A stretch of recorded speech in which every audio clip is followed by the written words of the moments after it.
Then it works. Great.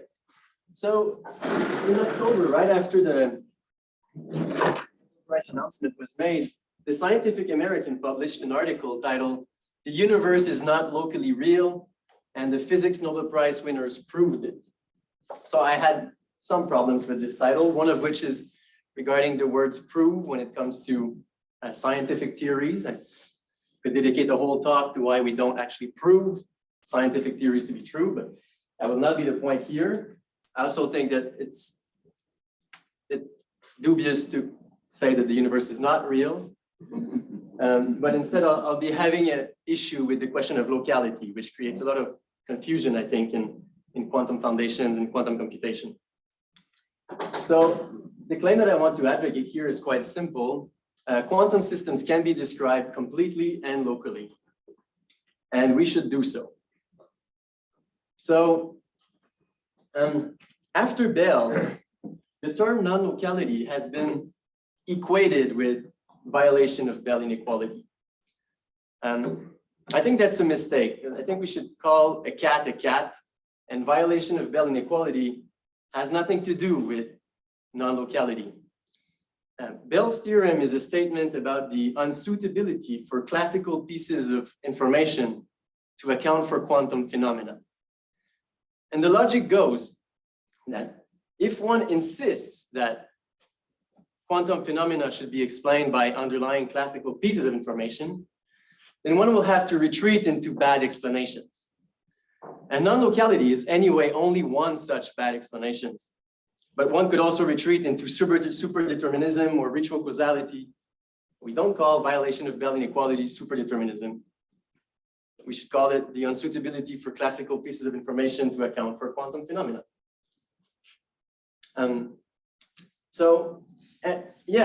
jump a bit more into the meat of what is locality and what do I precisely mean then by describing quantum systems locally, we're all aware that if Alice and Bob share an entangled pair of particles, then we have a local mode of description given by the reduced density matrices. And it's local in which sense? And this is the sense that I'll be advocating here, in the sense advocated by Einstein, in fact, according to his criterion of locality, namely that the description of system A is independent of what is done with system B, which is spatially separated from the former. So, as you well know, Bob can play with his qubit. It will in general affect his reduced density matrix, but it will leave invariant Alice's reduced density matrix. So there's no action at a distance. However, if we are to describe quantum systems by reduced density matrix, you're all aware that it's not a complete mode of description. And I take as a criterion that we cannot compute the distributions of all joint measurement from the description of A and the description of B. So what I mean by this is Alice and Bob were to recombine their particles and perform a joint measurement, say in a Bell basis, well, they've traced away too much information. They can no longer recombine an object which encompasses all distributions. Namely, we could think of the global density operator or the global state. And this object is not retrievable from row A and row B. I'm not teaching you anything. I'm just getting you into the boat, into the ideas. Now, we sort of say, oh, well, we have the global state vector, which is sort of the other way around. It's a complete mode of description. And what I take to be the global state vector, so Bob decides to describe his particle with phi plus. Alice is chooses to describe her particle with phi plus. In this case, we can compute the joint distributions of all measurement from Alice's and Bob's descriptions. Obviously, this holds. However, it's no longer local. Why? Because if Bob applies a unitary on his system or plays with his system, it will affect his description, which is so far fine. But the problem is that we have chosen the global state vector to be also the description of Alice. And so it also affects Alice's description. And so we've seen that, well, it does not fulfill Einstein's criterion of locality.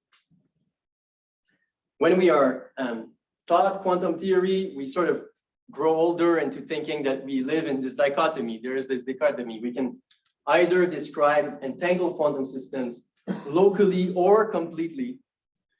and we have to choose depending on which problem we're interested in solving. However, this dichotomy has been proven false more than 20 years ago by David Deutsch and Patrick Hayden in a paper titled The Information Flow in Quantum and Entangled Quantum Systems. And let me be clear what they did.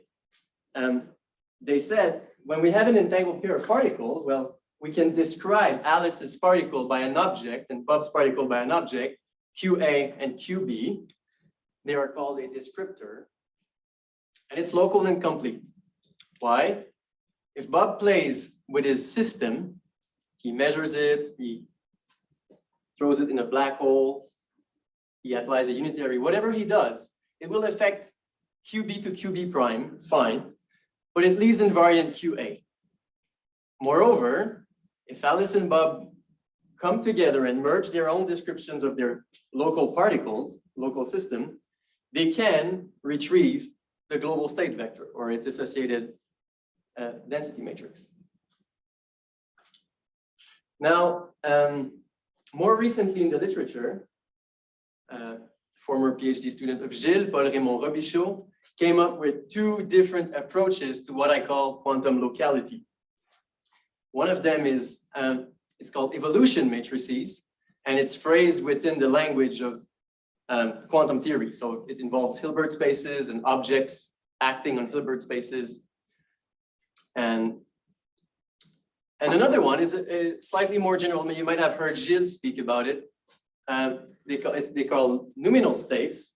And why, in which sense are they more general? So the work is done in a framework for a class of theories in which operations that you can perform on your system form a group. Quantum theory is one of them. The operations that we can perform on our quantum system is a group, unitary operators. And so basically quantum system is one such theory. And when we look at noumenal states within the quantum formalism, then we can start to ask questions like, are these three beasts completely different or are they all the same?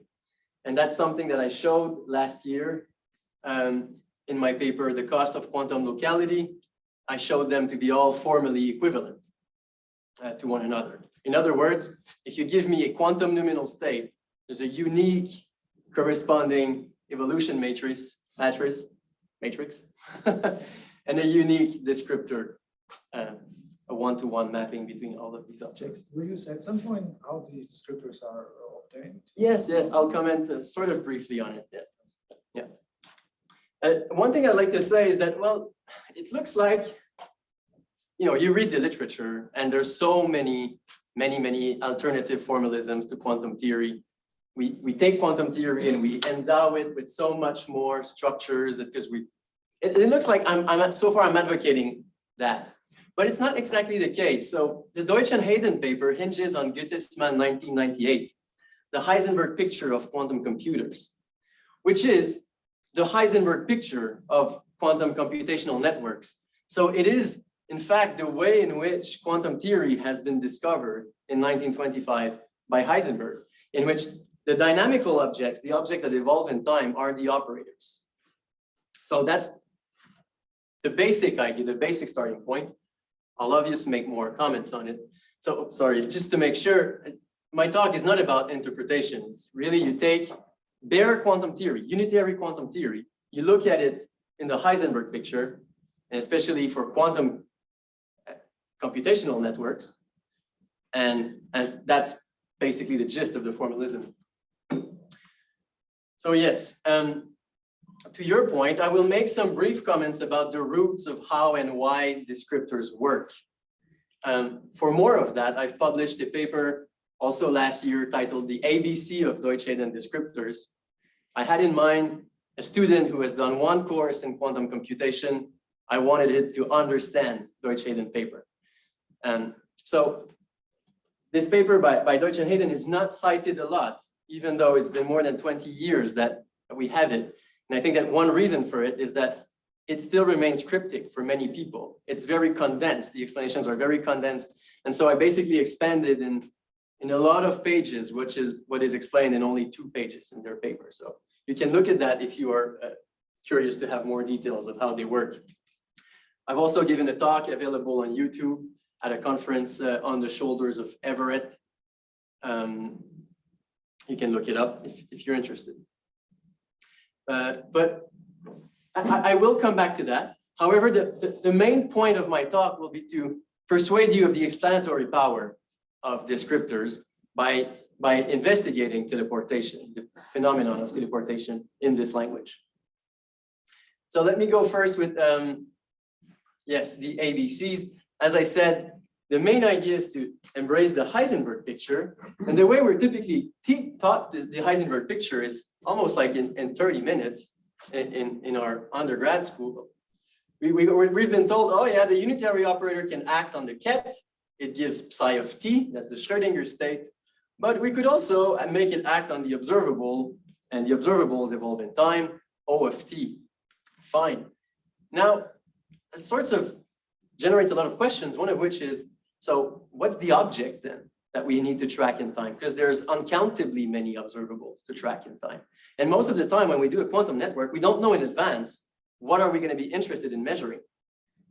So psi of t is a convenient object because you compute psi of t in time, and then you say, oh, I want to compute the expected value of this observable, or maybe in quantum computation language, I want to compute what's the probability of measuring 0, 0, 1 when I measure my 3 qubits. Yeah, these probabilities can be computed from observables. So it seems that we have to keep track of a large table of observables that evolve in time, but we don't need to keep track of these uncountably many observables, fortunately. Why? Because we can realize that a basis suffices. So if observable at time 0 is expressed as a linear expansion of operators BIs, its time-evolved counterpart, U dagger O0 U, by linearity is going to be the same linear expansion, but of the time-evolved counterpart of the Bs. And so a basis suffices. When we have a network of qubits, in the framework in which I'm looking at, a convenient basis is let me call it the Pauli basis. You have sigma 0, which is the identity operator. Sigma x, y, z is the Pauli operators. And by tensoring those 4 to the n possible operators, we have a basis of unitary operators. So we just need to keep track of the time evolution of those objects. But we can do even better. And that's the gist of the idea of what a descriptor is. We can only track it, we can in fact track a generating set, a much smaller set. Here we had 4 to the n operators to track. Here I have 2n operators to track. And what's specific about these set of operators is that if I multiply them together, I can get any of these basis elements. Right. By multiplying sigma x and sigma z, I can get sigma y. I can also get by sigma x squared, I get an identity. And so I leverage their multiplicative abilities. Now, as a name, one can think of this object as being the descriptor, the x component of the descriptor of qubit 1 at time 0. And this one is the z component of the descriptor of qubit 1 at time 0. Both of them together can be encompassed in a single object, bold font, Q, for it's a vector of 2 component, the x and the z component at time 0. And the time-evolved counterpart of the descriptor of qubit 1 is going to be this sandwiched equation with the U operator. U is what happens between time 0 and time t. And so why does it work? Oh yeah, this is called the descriptor of qubit 1. And then we could just simply take the collection of all descriptors, and that will be my global descriptor, because it's a local and complete description. So the only thing I need to do is to take all the descriptions, put them together in my buckets, and I have a description of the whole network of qubit. So just as an example, I said, suppose we have one of my B's here, one of my basis operator, say I call it B5, is in fact sigma x tensor sigma z tensor identities. Then I said, yeah, those have multiplicative abilities. So in fact, I can write this basis operator as Q1x at time 0 times Q2z at time 0. And the reason why it works is because the time-evolved counterpart of B5, well, this is just trivial equation, basically. But by reinserting U dagger in the middle, you sort of realize that, oh, it's in fact the time evolved counterpart of Q1x times the time evolved counterpart of Q2z. And so, yeah, the structure is preserved. The multiplicative structure is preserved as well as the additive structure. And so a generic observable at time 0 will be some polynomial of the descriptor components at time 0. Because you first multiply those components and then you take linear expansions, gives you a polynomial. And so a generic observable at time t is the same polynomial, but evaluated on the descriptor components at time t. Now, most of us are still very, like, the ground on which we're comfortable stepping is the state vector. So let me make more comments. Another way to think about this is that from the descriptors at time t, if you like to think of density operators, it's fine. You can simply know that you can recover the density operators. What I mean by that, that if you have Q1 of t, you can recover rho 1 of t. Rho 1 of t being the density matrix of the qubit 1 at time t. If you have Q1 and Q2 of t, you can recover the density matrix of the pair of system qubit 1 and qubit 2 at time t. And if you have the whole collection of descriptors at time t, well, you can recover the density matrix of the whole system at time t. So that's another way to think about it if you are not so familiar thinking in terms of observables. You said the Q's are represented observable, but then you say you recover the density matrix. So the density matrix of what? Of the state where you apply the observable to it? Yeah, correct. So in fact, it's a good question. It seems a bit confusing because I'm sort of comparing completely two different approaches. The Heisenberg picture in which the state is constant, so there's no such thing as a rho of t. But this is a very small picture of my setting, but suppose we all start in a ket 0 state. All my qubits are initiated in the ket 0 state. Then Schrödinger would say, oh, by the end, you have rho of t. Heisenberg would say, oh no, you still have, your state vector is still constant ket 0, but you have a list of time evolved observables that can be encoded in some generating set that have been time evolved. Now I can ask Heisenberg, can you give me the object that Schrödinger has mathematically as a math question? And he will say yes, because of that equation here. Since I have Q, the descriptors of each qubit, I can recover the global Schrödinger. The point is that from these Q's, you can recover the unitary U, and then since the state doesn't change, it's just ket 0, then you just want to apply the U to the ket 0. So you just want to know the first column of U. So basically, if you can recover U, you can recover the first column. Great observation. The state, and then you can compute all the density. Exactly. What's really happening is you're recovering rho at time t from the descriptors plus rho at time 0. Yeah. So those arrows there are not quite complete in the sense that there's the rho 0 on the left-hand side of the arrow. Thank you. It's a very good point. Yeah, you're right. And I should correct those slides. I made these equations, I made them yesterday night. In my paper, there's also the constant initial state, ket 0, which is a very good point. However, one could say that if we start with ket 0, it sort of does not encode information at all. It's a constant object. But if you see it as a reference point or a starting point, one needs to know what is that starting point. Correct. I guess it's sort of from practical perspective, this seems a little bit inconvenient because you have 2n matrices of size 2 to the n by 2 to the n. Like that's the whole data that you have for this descriptor. But at least, but I guess you're saying that it has these nice properties that it's local, that you can recover all these things. Just when you keep one, you can recover density matrix. Exactly. In terms of a complexity analysis perspective, you might be interested to read my cost of quantum locality paper. You realize that there's a lot of degrees of freedom, right. Even in the descriptor of a single qubit, which is sort of a, in another world, I could give another talk. I have another talk which actually comments on that, but in this one, I wanted to discuss teleportation a bit more. Great. So speaking of which, so this was sort of actually was just the A of my ABC. If you want to figure a bit more the details of why it works, then go on and read the B and the C. But at least it's going to give you a bit of an idea of how it works. Now, I got completely persuaded when I saw how teleportation works. And so that's what I'm about to explain at the moment. So yeah, there you go. This is a photo of the 6 discoverers of teleportation. Gilles, I'm happy that you're here. Yeah, very similar. Well, it does dark. What a hair. Yeah. Great. Let me recall briefly the protocol. Alice and Bob, it starts by preparing a pair of entangled particles in a phi+ state. This pair of particles is then shared with a distant Alice and Bob. Alice also prepares some generic state, alpha 0 plus beta 1. And she prepares the most generic state she can think of. In fact, I like to think that there's so much space in those complex numbers that she can put her life, her diary, into the bits of alpha and beta.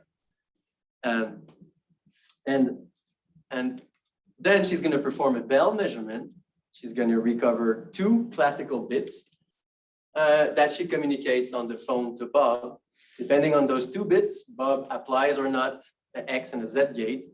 And at the end of that, he has alpha 0 plus beta 1.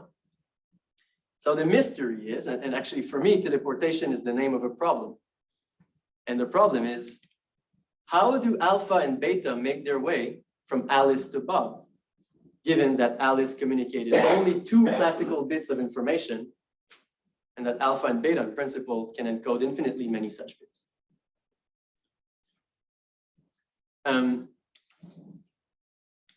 Yeah, the circuit version of teleportation is this. So that's preparing a Bell state. This is Alice preparing her state psi. Here, by modeling the preparation of psi with the unitary gate U, it enables me to start with a ket 0 state. All my qubits are initiated in ket 0, so I have my Heisenberg state when I'll be looking at that picture. We have then a Bell measurement here. This is the phone and the error correction by Bob.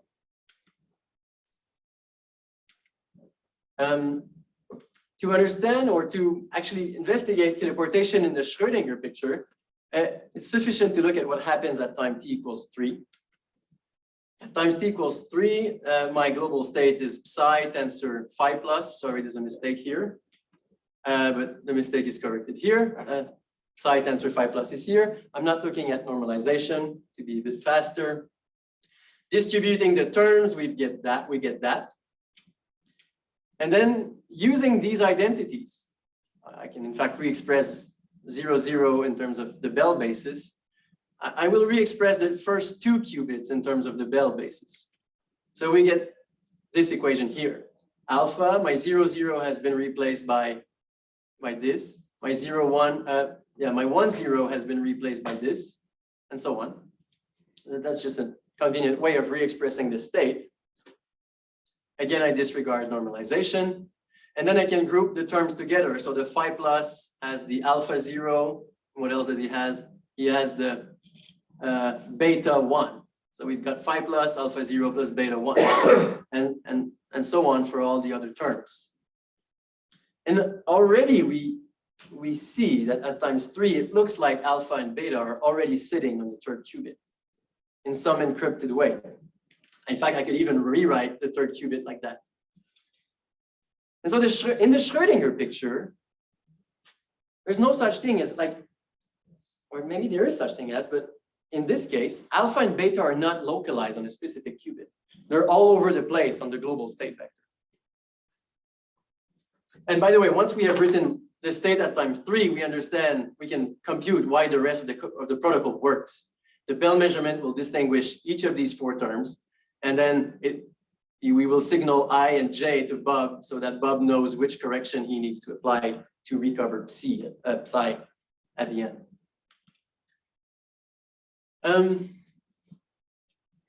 Now, a trick in quantum computation is to keep the measurement quantum. There's also good reasons in terms of fundamental physics to want to do that. Keep the measurement quantum is sort of a way to model measurement via quantum systems. But we realize that we don't make much progress by embracing fully unitary quantum theory. Why? Because I'll just be adding some registers here at time 3. Then if I look at what happens at time 6, after the Bell measurement, well, these 2 qubits will also get entangled with the measurement outcome. And these are the qubits or the bits that we communicate to Bob. But yeah, okay, Bob will read those bits and will apply its correction. But we don't have some enlightening understanding of teleportation if we embrace fully unitary quantum theory. It doesn't really help. And so, oh yeah, Bob has alpha 0 plus beta 1 at the end. The Schrödinger picture provides no satisfactory explanation. Again, because alpha and beta are all over the place. And that's the motivation to jump into Heisenberg picture. And in fact, from now on, what I'll be presenting is, the solution by Deutsch and Hayden. This is section 4, I believe, of their paper, maybe 5. Well, okay, I made some exposition improvements. Since I said that descriptors are complete and local ways of describing quantum systems, I thought it was quite fun to write them down on the wires to make it completely explicit that, oh yeah, this is how the wire is described, or the quantum system sitting on that wire is described. At time 0, it's Q3x, comma Q3z. By the way, Q3x is this identity, tensor sigma x, tensor identity that we've seen before. Okay, I don't have time to go into the details of how and why the details work, but it sort of is, you have to briefly explain quantum computation to someone. You have 5 minutes. You might just say, oh yeah, the Hadamard does that. It transforms 0 to 0 plus 1. I don't really have time to explain you with the matrix representation of the Hadamard or what's a ket, whatever, but it's good enough. You have the action of a Hadamard. That's what it does. A CNOT does that.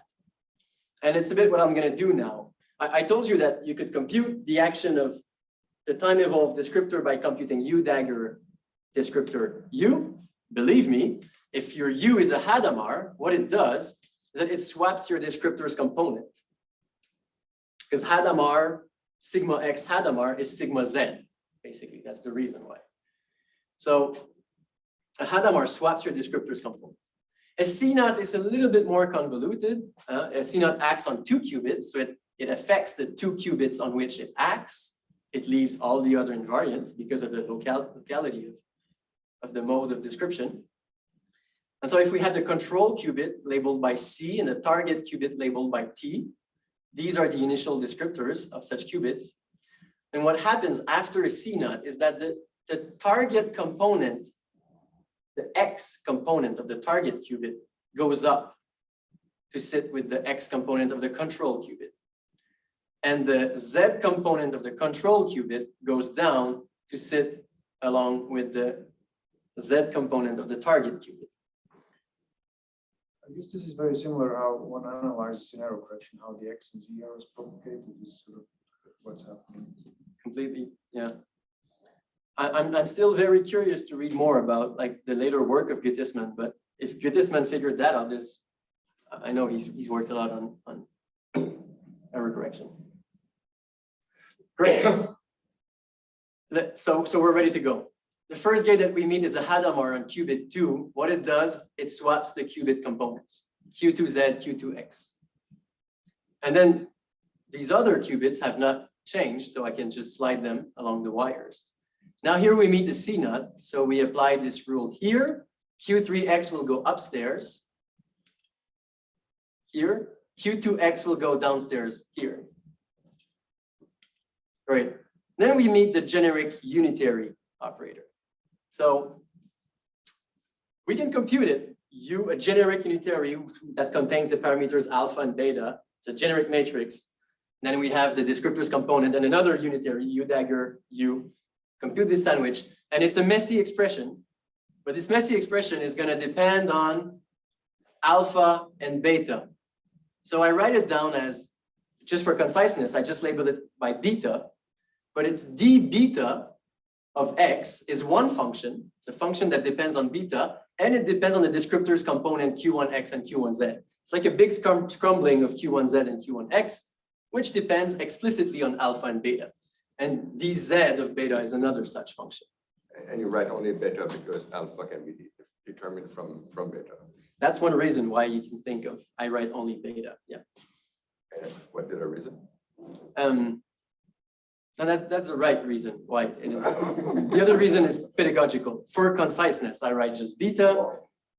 Somebody who's aware says, oh no, beta carries all the information because he's got the amplitude. And since we have a irrelevance of a phase factor, alpha has no more information left, which I understand what you put. Well, from a pedagogical point of view, I think it's the opposite. I find it very confusing not to see alpha. Ah, I find it very Oh, confusing yeah, that yeah. alpha does not appear. good point. I said conciseness, I remember. It was very messy to put alpha and beta on such a small space. So the conciseness comes from that sense of the word conciseness. Yes. What type of objects are these Q subscripted things? Are these actually 2 to the n by 2 to the n dimensional matrices? Yes, they are. They're not numbers. So dx of beta is a function. It's a function which depends explicitly on alpha and beta, or just beta, if you want, the real part of beta and the imaginary part of beta.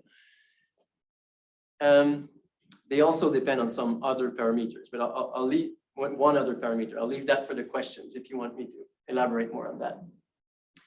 But so it's a function whose argument is Q1x and Q1z. But Q1z, Q1x, and Q1z are themselves 2 to the 5 by 2 to the 5 matrices. But actually, strictly speaking, if you know that U maps to 0 to off 0, and beta 1, I mean, to compute this descriptor, you need to know how it acts on ket 1 as well. There might be a relative phase. So I think you actually kind of cheating. You should have not just beta, you have like more numbers, not just beta and alpha, but an extra number. But This is the question period. but I think, of course, Exactly. at the end, I guess since your state is 0, maybe you don't need to keep the full descriptor because you can act only on 0 or something. But You nailed it. D depends on, I'm confused with this conversation, but let's put all the parameters. It depends on alpha, on beta, and it depends on the relevant, the phase factor of where 1 is mapped, because there's still 1 degree of freedom left. So yes, it does depend on eta. Since my point is not to make the case for this extra structure, I actually have done so in my cost of quantum locality paper. My point is just to explain you teleportation. I sort of left it under the carpet, but it looks like I can't leave anything under the carpet with this audience, which is great. Yeah, this is why it was also the pedagogical reason. I'm hiding stuff from you. Yeah. Great. Are we ready to move on? Yeah, but thanks for the questions. Please be free to ask them. Great. Next thing is a C-naught. So this descriptor component is going to go upstairs here, and that descriptor component, dz of Q1, is going to go downstairs alongside with Q2x. Then we meet a Hadamard. Hadamard is easy. We just swap the descriptor component of this one. So that's what I did here. Great. And now we have Alice's measurement that I represent quantumly by a C-naught. So it's a C-naught, but it's an upside down C-naught. So the Z component is going to go alongside with the Q5Z here. And it also had this Q2X sitting in there. So that's what it gives. And similarly for this one, this descriptor component is going here alongside with Q4Z. Now I don't have to compute those. I'm just interested in what happens here. Yeah, this descriptor has not changed in the meantime, so I just slide it forward. And then we have that's another way of expressing a C-naught. So here we go, a C-naught will take this descriptor component downstairs alongside with Q2x, Q3z. So I have dz of Q1, Q2x, Q2x, Q3z, Q5z. As you remember from the expression that I've given, these descriptor components fulfill the Pauli algebra. So Q2x is the identity. I cancel them. And here we go, we have this shorthand version. Now the control Z, one way of expressing control Z is Hadamard C naught Hadamard. If we do it, or if you think about it, you'll realize that, yes, in fact, this component here is going to go alongside in the X slot, because the first Hadamard opens to the X slot to be written on, and then we have the C naught, and then we put it back. And this is what we have. So the dx of Q1 is going downstairs. I have a Q3x, which is going to cancel with the Q3x here for the same reason that they are Pauli, they fulfill the Pauli algebra. And here we are with this descriptor component. So that is my final descriptor. And you may recall that I promised that from the descriptors, we can recover the state vector. So in particular, we might be interested in computing row 3 at time 8. And without going into the details, the formula is given by this. So you express a generic density operator in terms of the Pauli basis. This is sigma W, it's for the Pauli operators.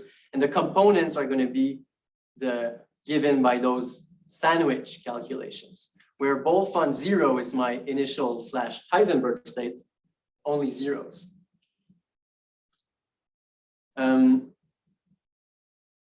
And what I'll do instead of actually computing it is I'll compare it with the descriptor of qubit 1 at time t equals 3,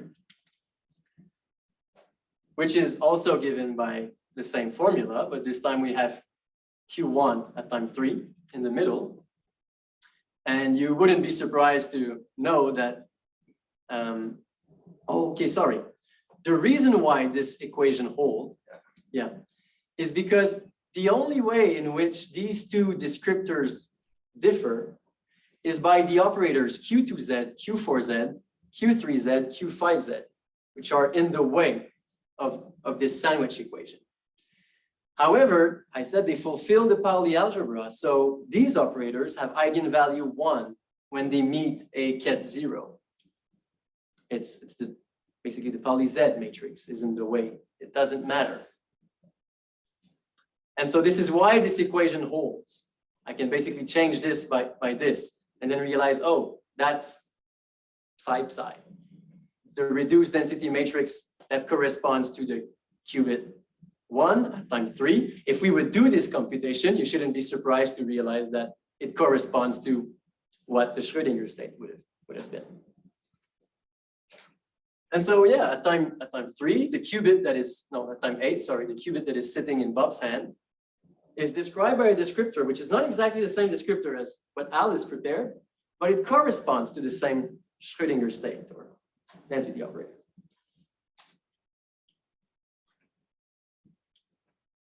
Okay. If I represent in green where alpha and beta start appearing in my network, then we can follow the flow of information of alpha and beta.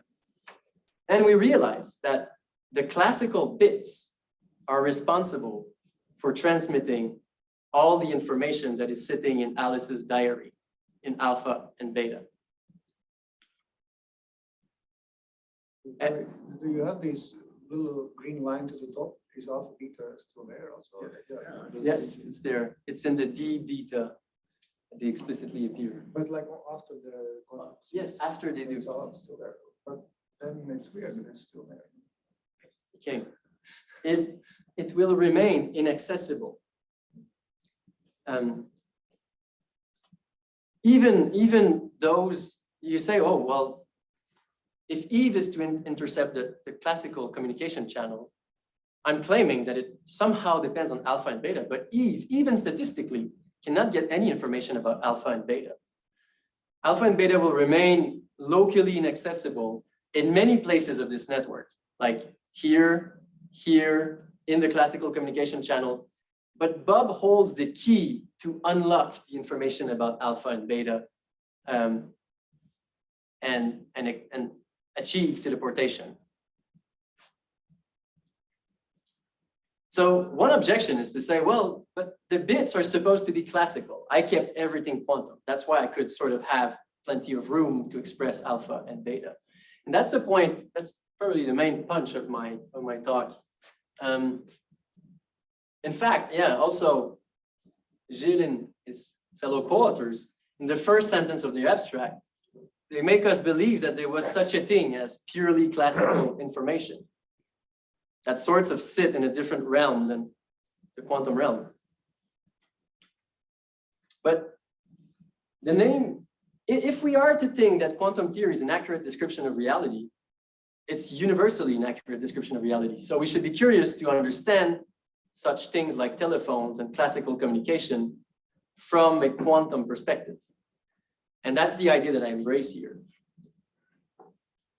And I will make comments about why these two qubits, when we transmit them, it still looks like they're classical bits. One first comment is that we can have an environment passing by. And the environment could eavesdrop or measure what Alice has in his hands when she's about to communicate it to Bob. So we model this, I model this, say, by a pair of CNOTs. And this descriptor of the environment is completely generic. I don't even know what's its exact form, but it doesn't matter. Because the interaction that it will have with Alice's descriptors of her classical qubits, classical bits, well, she's going to inherit the QEX component, and she's going to inherit the QE prime X component here in the Z slot. However, for the rest of the protocol, the X slot is useless. We don't need it.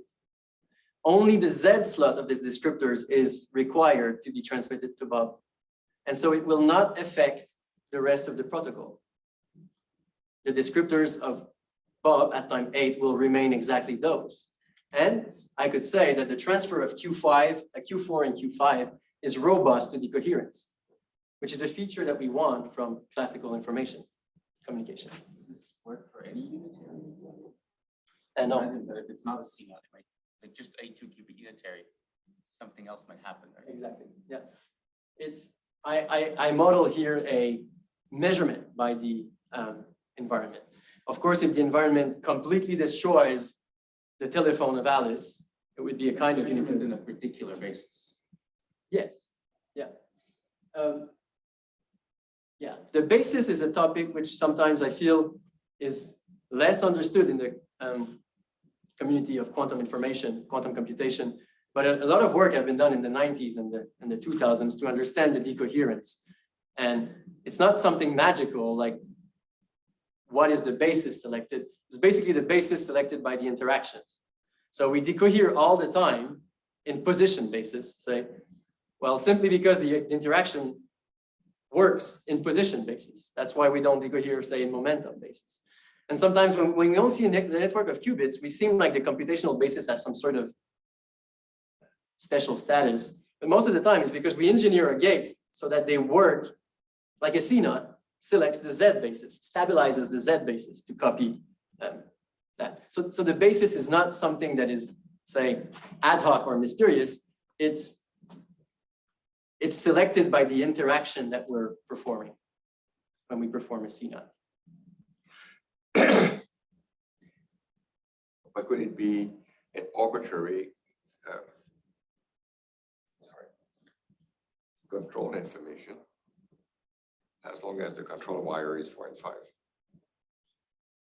So if instead of CNOT you had control U for it, an arbitrary U, not that. Oh, yes, that would work. That's right. Yeah. So long as what is being controlled is the Z basis. It has to, yes. It doesn't need to be a nut. It could be anything else. Yeah. So why does it have to be controlled as a basis? Yeah. And this is the basis in which it stabilizes. But I'm under no obligation to do my quantum teleportation protocol in the position basis, right? I can encode all of my quantum information in momentum eigenstates of particles. Yeah, you could. And then it'll, decohere in a non-trivial way, I guess. Yeah, you could. But sometimes, I guess we have to look into the details of how it would be implemented with large numbers of little quantum systems. But most of the time, the classical arises by some basis that is selected by the natural interactions. And here I'm modeling the natural interaction by being, basically, if you want, if really it has become a macroscopic signal, then all the other bases are screwed. The only basis that is sort of able to replicate is the Z basis.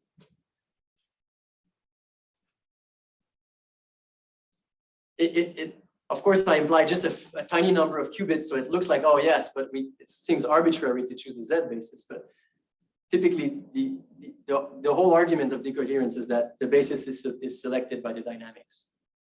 I mean, this somehow seems to be the assumption of, like, okay, when you have teleportation, the original teleportation protocol 4 or 5 do not exist to begin with. Those are classical measurement devices. And the fact that you write down like an interaction like the signals to 4 and 5, and you say, oh, this model is my classical measurement device, that already assumes that the Z basis in the 4 and 5 is exactly the stable basis to decoherence, right? So I think that's kind of what you're trying to say, but that's just, in other words, like basic, once you write that down as a model for classical measurement, you're done. Any interaction with the environment has to go that way. Exactly. Maybe would it help if you, instead of these control X and Z, if you would move them to the qubits 1 and 2, and then like with a 4 and 5 and so on, anything can happen? Or is that? It could be directly in the qubit 1 and 2, but I'll do even worse than that to make you think of a telephone. Yes, so I said, yeah, Alice communicates over the phone. If we look at this diagram, it looks like what I'm doing is I'm actually taking qubit 4 and qubit 5 and bringing them to Bob, which this idea does not look like classical communication. We don't take a specific qubit when we want to make classical communication. What we end up doing typically is we generate a chain reaction in a collection of quantum systems that will bump into one another. That's basically the sound waves right now. Yes. There's a question online from Bédard. He's asking what happens to the information that goes up to the environment. It's okay. It's alpha and beta is going to remain in the descriptors of the environment. I haven't made the calculation, but if you would realize that the Z component of the environment, the qubit E prime and the qubit E would depend on the object dx beta and dz beta. But that's fine. It will forever remain locally inaccessible. I have said that twice, but what does it mean? It means that whatever measurement one would do on those, even on qubit 4 and 5, say, he cannot retrieve, even statistically, information about alpha and beta. Bob can, because Bob did hold the Q2X and the Q3X, which enable the cancellations that we've seen and which unlocks the information about alpha and beta. Sorry, that's very short, but I didn't hope to go into those details. Yes. Is it sort of like one interpretation is that you did copy the qubit, but you cannot access the copy? Sort of, I guess, sort of. You did copy at least a part of the qubit. You cannot, okay, so you cannot exactly qubit. The alpha and beta are there, Yes. but you can't access it. And they're also downstairs. So, Exactly. so we have 2 copies of, Yeah, or we have exactly. 1 copy of it. And the original. Alpha and beta gets copied on the other's descriptor slab. That's the point. But copying a qubit would say, can you imagine that you have Q3X, Q3Z, and you hope to, in another qubit, have also Q3X, Q3Z. That would be impossible. No, yeah, because that would be cloning. But Yes, exactly. Okay. it's not cloning, but it's somehow Yes, a weird kind of cloning. yeah. The information propagates, that's for sure. Yeah. But sorry, isn't it like you were saying that these descriptors are somewhat redundant? That, like, because, you know, like now you say that the information about the alpha and beta is somewhere because the descriptor depends on that parameter. But if the if the description of the descriptor is redundant, then you know, then maybe this is not the right way to think that the information about this parameter is somewhere because the descriptor depends. Whether it is redundant or not, I think really depends on the explanatory power of the framework. Is it redundant to say that to explain the dots that we see in the sky, it involves a lot more mass than what we think that the Earth used to, the whole world used to involve. And so what I'm saying here is the fact that we explain Jupiter by being so massive object, much larger than the Earth, seems like it might have seemed back in the days like a very redundant way of describing the world. If you take this description seriously, then it's not redundant. You would call it redundant if you insist that the minimum number of parameters should be the ones that are advocated by the Schrödinger state. And yes, it does contain more parameters in the Schrödinger state, but I don't think they're redundant. Yeah, no, I agree. We say that it's redundant if you only consider the local operations, but if you need somehow to interact with it later on with external register, maybe you want again to communicate with the last qubit, then maybe it's actually needed to have this information. Yeah, no, I'm just not so familiar with how these descriptors work. I'm just thinking of it like at the end of the day, you can recover the whole unitary matrix, but you need only the first column because you're going to act on K0. And so, but if you recover the unitary matrix, but the first column does not depend on the parameter that you're interested in, like it's not on beta, but the rest depend, then somehow I wouldn't say that parameter is relevant because in the part that actually matters, the first column, it doesn't appear. What if I said the other way around? The fact that we only think of the first column of U is us having thought for a very long time of describing the world with a shadow of what is the real thing. And so from the perspective of the shadow, this is very philosophical. It is. Yeah, I guess it's arguing over the word redundant. It depends on. Because about this redundancy, I have a very specific question. Like, does this set of descriptors, does it have like the same number of, have the same amount of information as the full unitary, or no? Just like to be sure. Same as the full unitary. Not It's just exactly the same amount of. No, it doesn't have the global phase. No, sure. Yeah. Apart from the global. Okay, thanks. Just to make sure, because that's something was. Doesn't have more than that, but Yeah. you realize that the Schrödinger state has less than that. No, I understand, but this is philosophical. I don't know. Yeah, I agree. It is philosophical. Yeah. Doesn't mean we can't. Taste, I mean, It doesn't mean we can't ask those questions. no, philosophy, nothing wrong with philosophy. It's just a question of taste. Awesome. So where was I? Yeah, that's how I modeled the classical communication in a chain reaction. Now, how much time do I have? 5 minutes. Okay, I'll move up quick. Maybe keep your questions for the end. And so what we realize is that, yes, the end descriptor on Bob's side is going to depend on Q4Z prime, Q4 prime prime Z, Q5 prime Z, and so on. However, if you prepared your telephone correctly, then these operators are also in the sigma Z operator. So they will lead to the same Schrödinger state because they act with an eigenvalue 1 on the Heisenberg state. And so another thing we can say is that they are realizable in a chain reaction. Not only their robustity coherence, but this transfer is realizable in a chain reaction, which resembles what we could see in a telephone. Now, to come back to my problem, how do alpha and beta make their way from Alice to Bob? A lot of people have proposed a lot of explanations. I know it was a very, very short attempt to persuade you of the explanatory power of Heisenberg descriptors. But still, in the light of this explanation, I think we can say that it's not through the collapse of the state vector. It's not through non-local influences allowing alpha and beta to fly across entanglement. And the transfer has not been mediated by some non-local quantum potential. We don't need it. The EPR channel, or the EPR pair, is actually not a channel that proceeds into the past and then into the future again. And it's not due to global rather than local properties that are being used to carry the information, which is a seductive explanation in the Schrödinger picture. It seems like alpha and beta are all over the place, and that is the reason why teleportation works.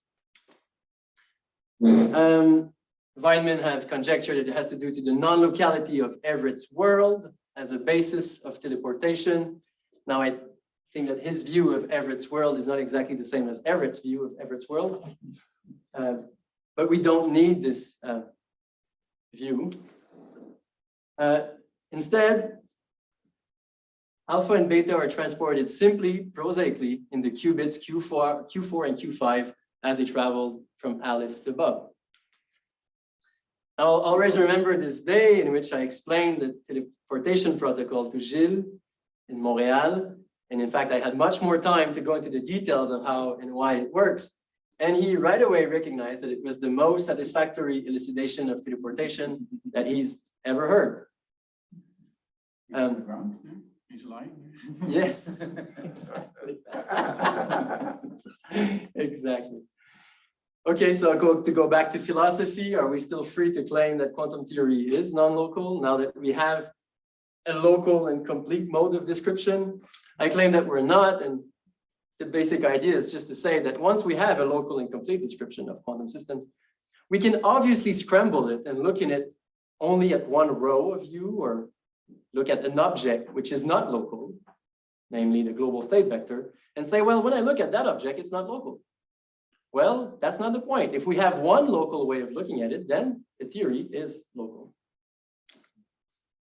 And so, yes, I told you about teleportation. I spent quite a bit of time to discuss it, but I've also looked into the super dense coding protocol, which also, that's in my ABC paper. I'm not going to go to the details, but it's a protocol in which it's tempting to think that Alice, via her operations that she does, she can affect the non-local global state into 4 ways, and thus transmit 2 bits via 1 qubit. However, when we look at it in descriptors, since it's local, only Alice's descriptor is going to get the dependency on J and on I, and Bob's descriptor remains invariant until Alice transmits her qubit to Bob, in which case Bob can transform them and get the dependency on I and on J and measure IJ. So it's entirely local.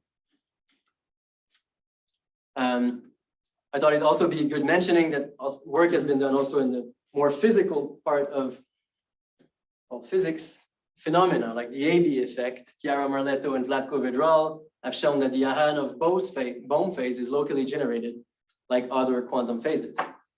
Again, you have to embrace Heisenberg picture descriptors to see it. Yes, on that, here are my main references, and thank you very much for your attention.